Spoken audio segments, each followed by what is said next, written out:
I have a small game for you here today. You have 3 scenarios here, and the goal for you is to put each 3D printed object from a structural simulation. Good luck to guess in which scenario it should go. I think repeatedly leaning back would be this one. I feel like this one would be the uneven floor torsion. The foot of the chair, it looks uneven. I'll put this one here, and I'll put this one here. You have one good answer.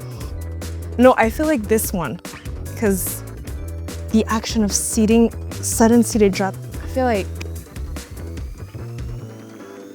Congratulations. Yay! So I'll give you the explanation for this one.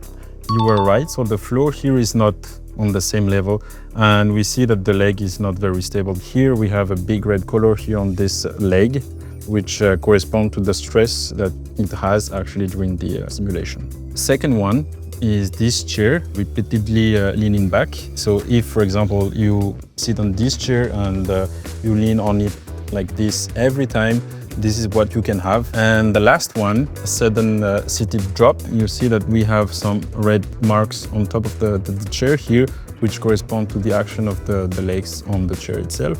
So that's basically how simulation helps, to design the chair and to make sure that it can support, the loads that we put there. Okay, love it.